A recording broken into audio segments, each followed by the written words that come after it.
ఇదే భోగాపురం ఎయిర్పోర్ట్ ని మేము కోర్టుకు వెళ్ళైనా కేసులు వేసైనా మనం దీన్ని ఆపుదాం అని చెప్పేసి మాట్లాడినటువంటి జగన్మోహన్ రెడ్డి గారు ఈ రోజు ఏ విధంగా ఆయన తన క్రెడిట్ లో వేసుకుంటాడు అనేది ఆంధ్రప్రదేశ్ రాఘవేంద్ర గారు ఇక్కడ ఒక ప్రశ్న మీకు ఒకటి ఎర్ర బస్సు రాని చోటికి ఎయిర్పోర్ట్ ఎందుకు అని జగన్మోహన్ రెడ్డి గారే అధికారంలోకి రాకముందు మాట్లాడారు.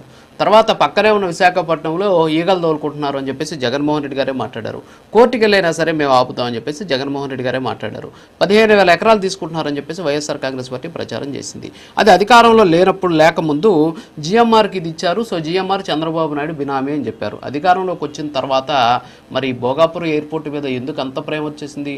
చంద్రబాబు నాయుడు జిఎంఆర్కి బినామీ జిఎంఆర్ అయితే మరి జిఎంఆర్కి టెండర్లు క్యాన్సిల్ చేసి మళ్ళీ వాళ్ళకి ఎందుకు టెండర్లు ఇవ్వాల్సి వచ్చింది? సో చాలా స్పష్టంగా ఉన్నాయి కదా, ఎందుకని ఇవ్వాల్సి వచ్చింది అంటే ఇందాక పెద్దిరెడ్డి రవికిరణ్ గారు చెప్పినట్టు క్విట్ ప్రోకో జరిగిందా అంటే అధికారంలో లేకముందు ఆపాలని చూసి అధికారంలోకి వచ్చాక దీన్ని నడిపించాం. ఏదైతే ఆయన వద్దన్నాడో అవన్నీ మేము చేసామని చెప్పి చాలా స్పష్టంగా చెప్తున్నారు. మేమే వద్దన్నాం, మేమే ఆ కంపెనీ వాళ్ళు చంద్రబాబు నాయుడు బినామీ అన్నాం, కానీ వాళ్ళకే మేము టెండర్ ఇచ్చాం. ఏంటి అసలు ఈ లాజిక్ ఏంటి ఒకసారి?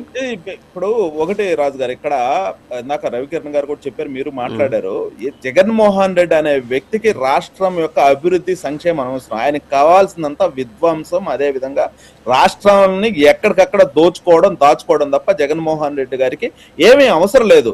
ఇందాక ఏదైతే కాకినాడ ల్యాండ్స్ కి సంబంధించి ఏవైతే క్విట్ ప్రోకో అన్నామో అదే విధంగా ఈ వైజాగ్ ఎయిర్పోర్ట్ కు సంబంధించి కూడా ఇనిషియల్ గా 2,700 ఎకరాలతోటి ఆంధ్రప్రదేశ్ రాష్ట్ర ముఖ్యమంత్రి ఆ రోజు నారా చంద్రబాబు నాయుడు గారు ప్రపోజల్ చేసినటువంటి పరిస్థితిలో జగన్మోహన్ రెడ్డి గారు మళ్ళీ అధికారంలోకి వచ్చి 2,200 ఎకరాలతో ప్రపోజల్, అంటే మిగిలిన 500 ఎకరాలు ఎక్కడికి పోయినటువంటి పరిస్థితి?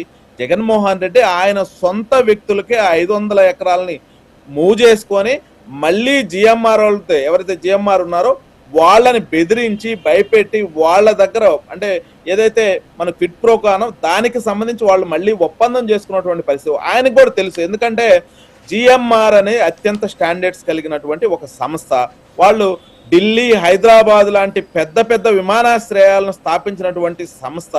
అటువంటి వాళ్ళు కాకపోతే ఇక్కడ ఎవరు కూడా దీన్ని చేయలేరు అని ఒక ఉద్దేశం కూడా వాళ్ళకు ఉన్నటువంటి పరిస్థితి. కాబట్టి ఇక్కడ ఆయన ఇందాక ఆయన మాట్లాడే ఎవరు మన వెంకటేశ్వర రెడ్డి గారు, జిఎంఆర్ అధినేత ఏదో మాట్లాడిన బెదిరించి మాట్లాడితే ఏమైనా మాట్లాడతారు. అయితే ఇక్కడ మనం చాలా క్లియర్ గా అర్థం చేసుకోవాలి, 2015 నుంచి అంటే 2000 మొట్టమొదటిసారి వైజాగ్ ఎయిర్పోర్ట్ కి, అదే విధంగా ఏదైతే భోగాపురం ఎయిర్పోర్ట్ కు సంబంధించి నారా చంద్రబాబు నాయుడు గారు మొట్టమొదటి అనౌన్స్మెంట్ ఎప్పుడు చేశాడు? 2015 ఫిబ్రవరి 19న బెంగళూరులో ఇంటర్నేషనల్ ఎయిర్ షోలో భోగాపురం ఎయిర్పోర్ట్ ప్రకటన చేసినటువంటి పరిస్థితి అయితే ఒకసారి అర్థం చేసుకోవాలి. ఆ రోజే జీవో నెంబర్ 63 జారీ చేశాం. దానికి సంబంధించి ఏవైతే రకరకాల జీవోలు 2015 అక్టోబర్లో ఏదైతే చైర్మన్ నియమించాం, అదేవిధంగా ఎయిర్పోర్ట్ కార్పొరేషన్ ఎండీని నియమించాం, అదేవిధంగా